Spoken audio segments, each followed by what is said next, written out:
IHSG lagi-lagi berhasil menguat dan bahkan kembali lagi ke level 6.900. Sebetulnya apa sih yang mendorong penguatan IHSG? Apakah memang hanya technical rebound saja atau justru ada sentimen-sentimen yang mendorong penguatan? Karena kalau kita lihat dari segi sentimen sebetulnya kan dari domestik saja diliputi dengan kabar-kabar yang kurang menggembirakan.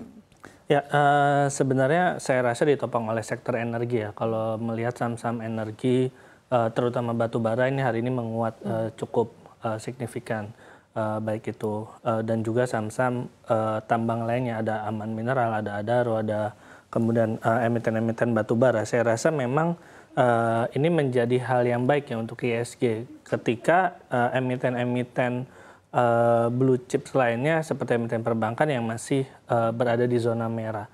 Kalau sentimen memang saya rasa sentimennya masih sama ya, di mana investor masih akan menantikan sinyal-sinyal atau komentar-komentar dari pejabat The Fed mengenai kebijakan suku bunganya. Kemudian juga saya rasa ada sentimen mengenai geopolitik juga masih berpengaruh sebenarnya, dan itu tampaknya kurang baik juga sebenarnya untuk market. Dan juga kalau kita lihat memang sentimen dari dalam negeri saya rasa masih bisa dikatakan masih belum ada update terbaru ya, belum ada rilis update terbaru mengenai sentimen dalam negeri. Memang kalau melihat kenaikan hari ini saya rasa lebih dipengaruhi oleh harga komoditas, di mana batu bara dan juga harga gas menguat.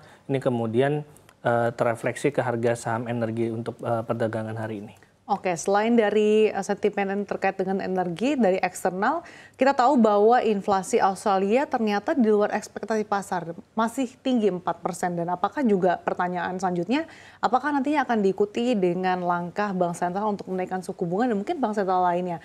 Dan apakah tren ini nantinya juga akan menjadi tren baru bahwa memang era suku bunga tinggi ini masih akan tetap berlanjut, Mas Robert? Tadi Australia, saya rasa kalau Australia sebenarnya tidak ada pengaruh yang signifikan terhadap Indonesia secara kebijakan. Indonesia saya rasa lebih condong ke The Fed. Namun kalau misalnya dilihat, memang saya rasa mengenai kebijakan suku bunga ini tampaknya mulai ada terbelah ya, di mana kalau kita lihat Bank Eropa, kemudian beberapa sentral bank lainnya ini sudah mulai menurunkan bunga, yang diharapkan akan kepercayaan The Fed untuk kemudian pemangkasan suku bunga di tahun ini itu semakin tinggi lagi. Hanya saja kalau kita lihat komentar-komentar mengenai pemangkasan suku bunga oleh para pejabat The Fed itu tetap kayaknya tetap teguh ya. Acuannya adalah inflasi. Target inflasi harus di 2%, di mana sekarang kalau kita lihat inflasi PCE itu masih di angka 2% plus, kemudian inflasi year on year-nya CPI itu masih di angka 3%. Saya rasa ini yang kemudian membuat para pejabat The Fed ini tampaknya masih enggan untuk memangkas suku bunga. Namun kalau melihat data tenaga kerja yang tampaknya mulai lesu, kemudian kemarin ada PMI Amerika Serikat juga yang tampaknya mulai menurun, ini yang membuat ekspektasi pasar mengenai pemangkasan suku bunga The Fed ini akan terjadi tahun ini. Minimal 1 kali di kuartal 4 nanti. Dan ini juga diharapkan oleh investor domestik atau investor asing juga akan menular ke Bank Indonesia, di mana Bank Indonesia mungkin sebenarnya kalau kita lihat dari fundamental sudah bisa untuk menurunkan suku bunga. Hanya saja memang rupiah masih tinggi sehingga suku bunga tampaknya masih tetap dipertahankan. Saya rasa kemudian kalau kita lihat data fundamental Indonesia, inflasi kita bagus, masih terjaga. Kemudian dari neraca dagang, cadangan devisa dan lain sebenarnya masih cukup baik.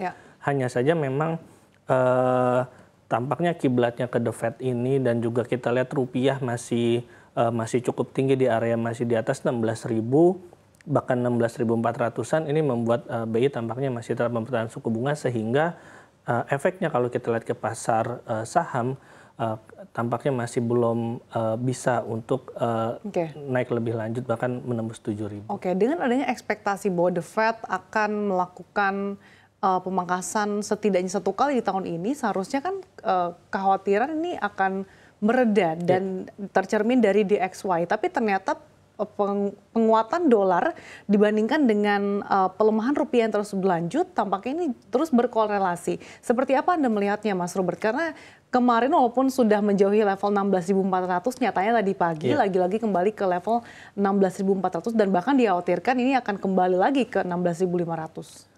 Kalau melihat satu kali, kalau kita bandingkan di awal tahun, ini sangat pesimis sebenarnya. Ketika di awal tahun 2024, pasar melihat The Fed akan menurunkan suku bunga itu sampai 3 kali. Kemudian sekarang nadanya hanya 1 kali, bahkan bisa jadi tidak terjadi di tahun ini, atau dimulai di tahun 2025. Kemudian selain mengenai The Fed ini, rupiah kenapa kemudian masih berada di level tinggi, saya rasa mengenai ketidakpastian global karena adanya ketegangan geopolitik di beberapa kawasan. Ini yang kemudian ditakutkan akan mengerek harga minyak karena kawasan konflik ini adalah kawasan-kawasan ladang minyak seperti Iran, kemudian juga Rusia, Ukraina. Kemarin sempat ada sanksi baru yang membuat harga gas juga meningkat, harga batu bara meningkat. Ketika harga energi ini meningkat, impact-nya adalah inflasi yang masih akan tetap tinggi. Nah, ini yang kemudian dikhawatirkan oleh pasar akan terjadi kenaikan inflasi lagi yang membuat tren mengenai suku bunga tinggi ini akan lebih lama lagi. Sehingga ada ketidakpastian di pasar, membuat rupiah tetap tinggi, membuat IHSG juga tampaknya masih berada di tren bearish sekarang dan mungkin masih akan dalam jangka waktu pendek masih akan berkutat di level di bawah 7.000. Oke.